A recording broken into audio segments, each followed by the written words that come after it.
청취자 여러분, 안녕하세요. 혹시 그런 경험 없으신가요? 밤새 진짜 열심히 공부했는데, 시험 결과는 완전 실망스럽고, 네, 또 막 스트레스 받으면 머리가 그냥 하얘지는 것 같고. 그렇죠. 오늘은 바로 이 문제, 여러분이 보내주신 자료들 보면서요, 학습 효과를 좌우하는 이 수면과 스트레스 관리의 비밀 한번 제대로 파헤쳐 보겠습니다. 네, 이게 단순히 뭐, 잘 자고 스트레스 받지 마세요. 이게 아니라, 우리 뇌에서 진짜 무슨 일이 벌어지는지, 그래서 우리가 뭘 할 수 있을지 알아보자는 거죠. 자, 그럼 시작해볼까요? 네, 좋습니다. 오늘 살펴볼 자료들이요, 우리가 잠자는 동안 뇌가 어떻게 기억을 딱 정리하는지, 그리고 또 스트레스가 있잖아요. 네네. 이게 특히 이제 성장기, 아동기나 청소년기 뇌 발달하고 학습 방식에 어떤 영향을 미치는지 이걸 잘 보여주고 있거든요.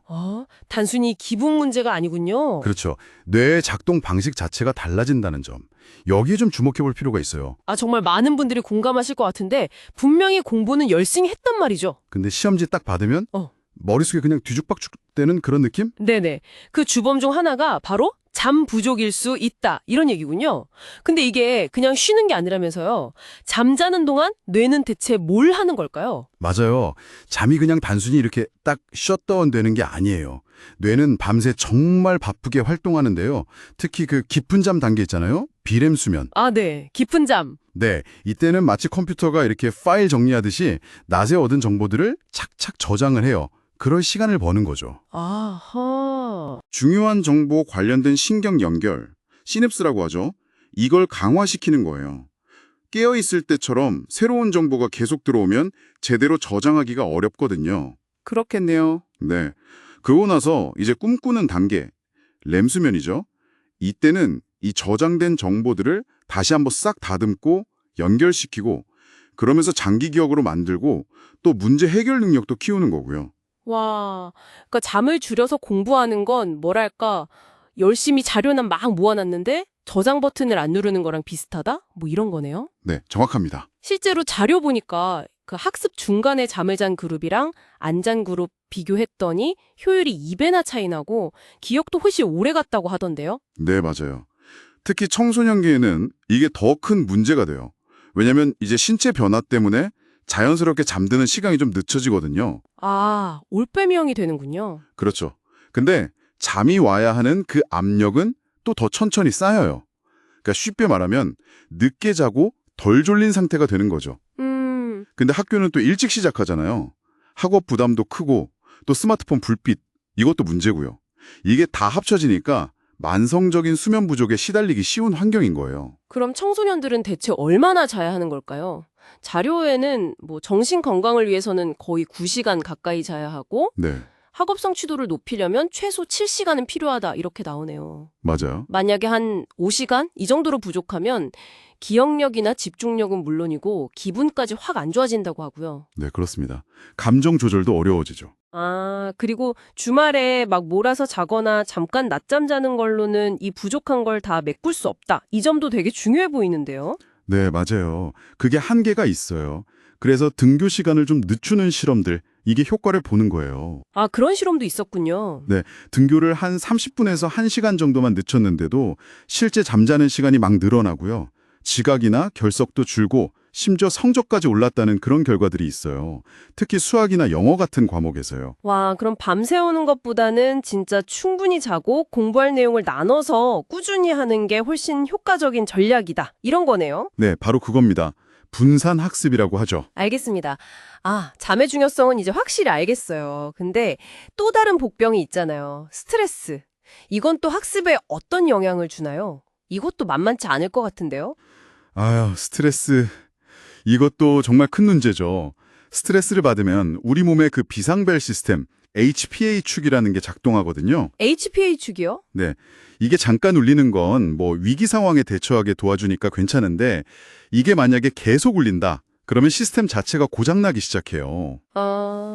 특히 학습이나 감정 조절에 진짜 중요한 대영역들이 있어요. 해마라고 기억 저장소 역할하는 곳이랑 전전두피질이라고 상황 판단하고 통제하는 센터. 이 부분들이 손상될 수가 있습니다. 만성 스트레스는요. 네. 뇌 구조 자체가 변할 수 있다고요? 그건 진짜 심각한데요.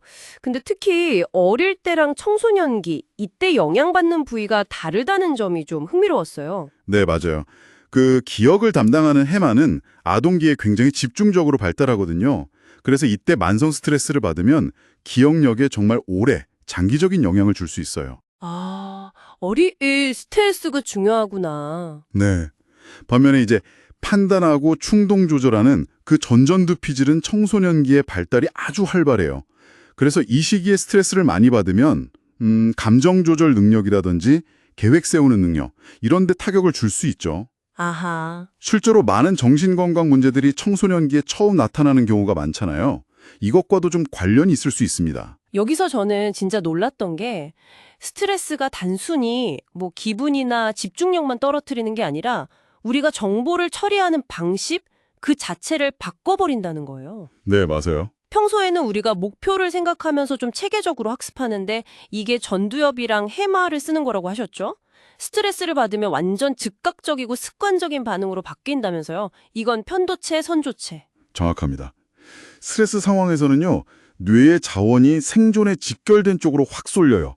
감정 반응을 담당하는 편도체나 아니면 익숙한 습관을 처리하는 선조체, 이쪽으로요. 아, 마치 뭐랄까, 위급 상황에서 복잡하게 생각하기보다는 일단 뛰고 보는 것처럼요. 네네. 그러다 보니까 새롭고 좀 어려운 내용을 깊이 생각하고 유연하게 대처하는 능력은 떨어지고 오히려 감정적이거나 충동적인 반응이 불쑥 나올 수 있는 거죠. 그래서 어려운 문제 해결 능력이 저하되는 거고요. 자, 그럼 이 모든 정보가 결국 우리에게 무엇을 말해주는 걸까요?